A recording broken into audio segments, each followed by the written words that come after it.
What?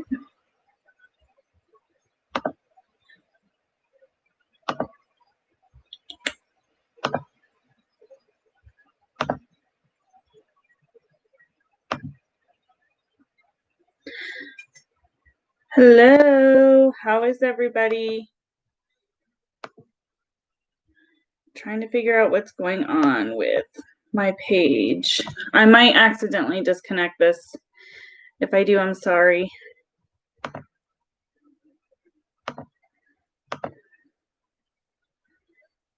What is going on?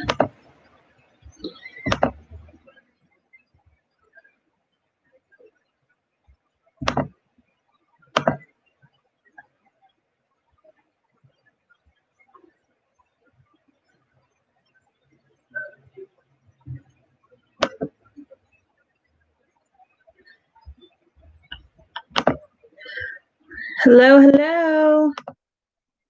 Why is it doing that? How is everybody doing? For some reason, I don't know what is going on with my screen. It's not letting me, I don't know if I'm going to be able to see the chat with how my screen is loaded tonight.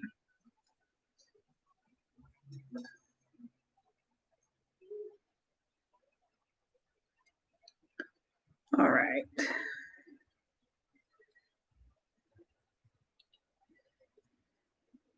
So I'm going to give it just a few minutes. I'm a little bit early because I had scheduled the live stream.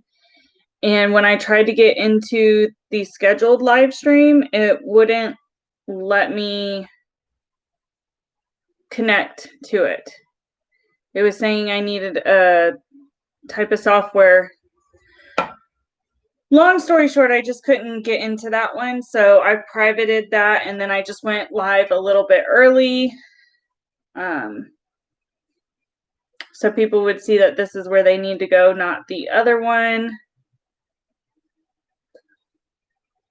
And I don't know what's going on with my chat. So I had to pull up my phone, which I'm going to set up here so I can see the chat because it's not showing up on my screen.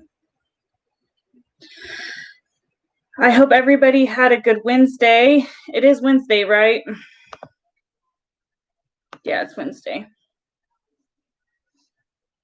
And I'm going to apologize in advance if you guys can hear talking in the background.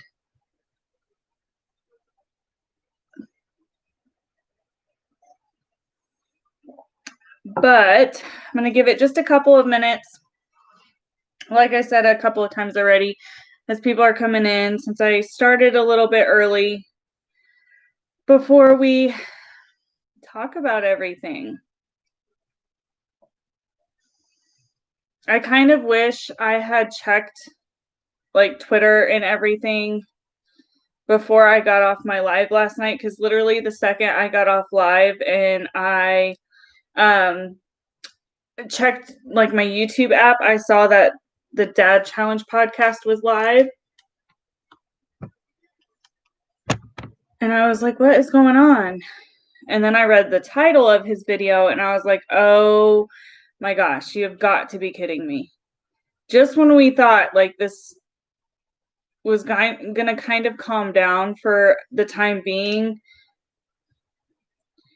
Katie just had to insert herself or find a way to become involved in this story. Hey, Jay, how are you? Now, why is this cutting off my chat? Because it's going to be hard to keep up with the chat on my phone. Oh, well, I'm going to have to do my best. Did everybody have a good day today? It's the middle of the week. I always struggle. It's okay. I like being able to, I know you guys will be patient with me, but I like to be able to talk to everybody. Still crocheting your hat? Yeah, I started to crochet a blanket the other day. But it'll be the first time I try to actually crochet a big piece. So we'll see how long it takes me to finish it. Hey, Bob and Carrie, you're exhausted from chasing the grandbaby. What pattern? I'm not doing any special pattern. It's just a single crocheted blanket, like all the way through. It's just single crochet.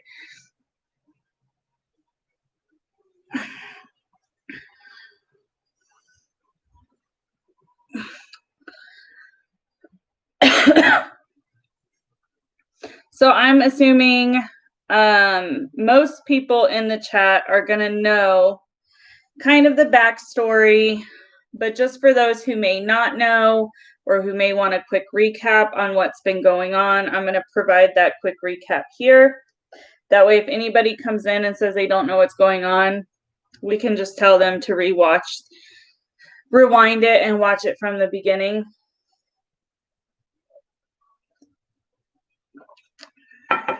But quick recap is today I'm probably going to end up ranting quite a bit at some point, and I'm going to try my best to maintain, at least some composure of myself. But I am along the lines that I feel most people are when it comes to Katie.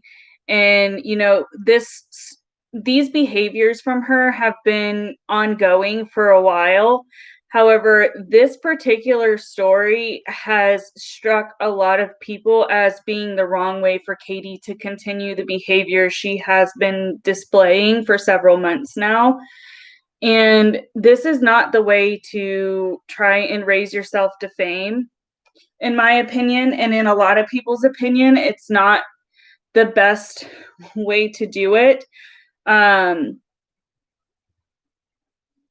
Yeah, she did step into her own mess today, and she started it last night. When I caught the dad challenge, I'll do the recap in a second, but I'll let you guys know how I became aware of all of this.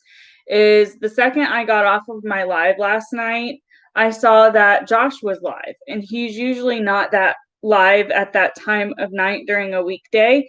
So I was like, well, what's going on? And then I saw the title of his video, and I was like, okay, well, obviously something happened. Katie said something and, has stirred the pot back up. And I caught like the very end of it, and man, was he pissed.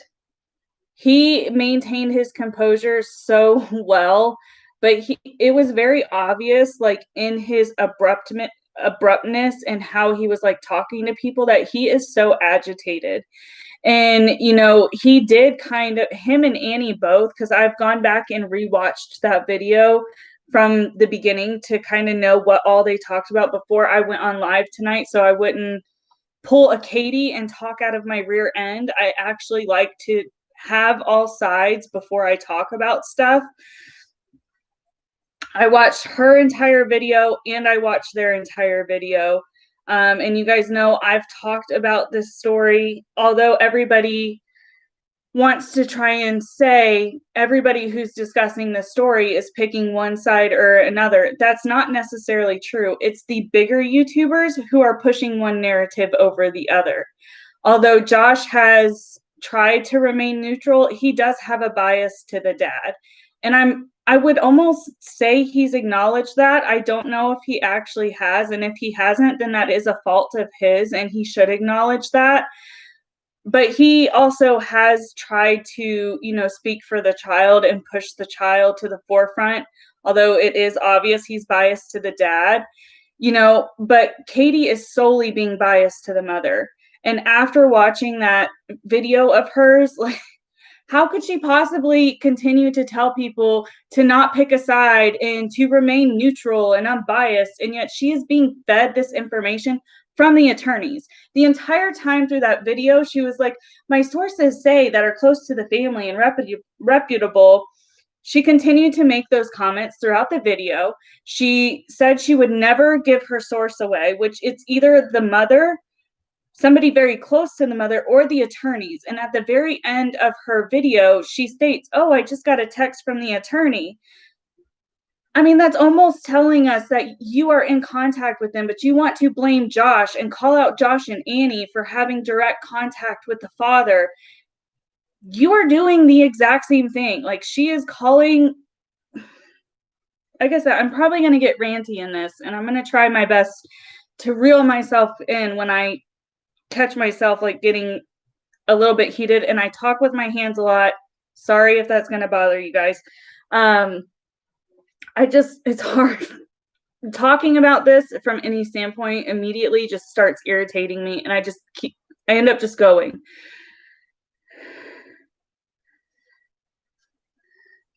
If you're new here, last night on Dad Tones, he and Annie called Katie out for saying there's a fraud alert. Yeah, we're going to get into all of that. I'm about to talk about that, Jay. Thank you for putting it in the chat while I decided to go off on a tangent. That's how tonight's live is probably going to go. And to be quite honest, I don't want to be on live like super, super long. So I'm hoping we can keep this to like an hour and a half, 2 hours max, if possible.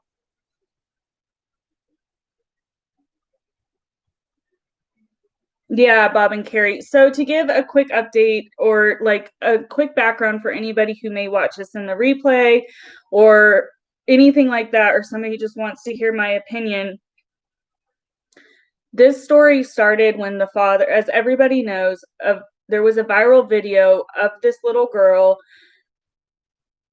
which it's obvious that it's an exchange occurring between the parents. She is very obviously emotionally distraught. During the video, she makes a couple of disclosures to her grandma. The response is not what you would anticipate a grandparent or a parent of that, in any case, to have the response that they did.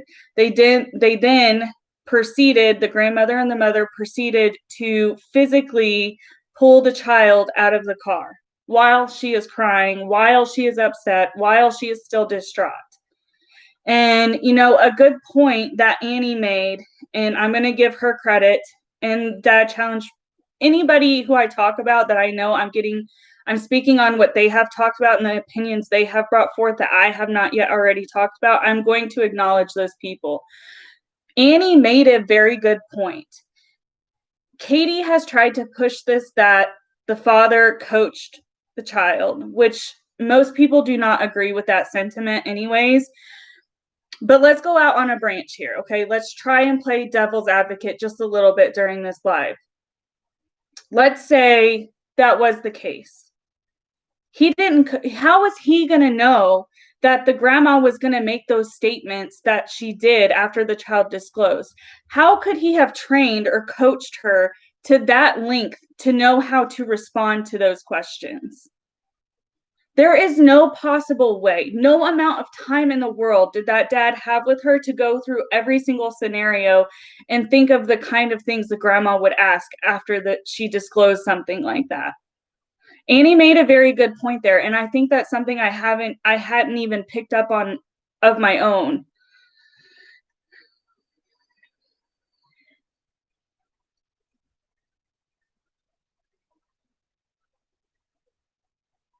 Yeah, Susie Q, you're right. So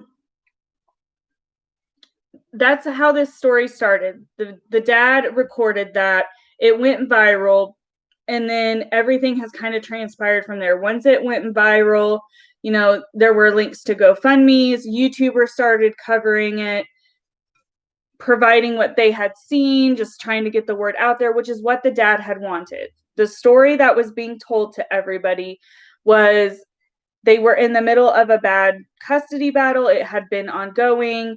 The dad was frustrated because he had gone through all of the sources you would think to go to for assistance when you have a child when you have any concerns about your children with a parent or a caregiver, and he felt his voice was not heard. The courts had been continuing to file motions after motions and pushing it out, which happens with dependency court at times. And he was frustrated. And then he hears his little girl give this disclosure. And the thing is, a lot of people wanted to judge the dad on recording this exchange.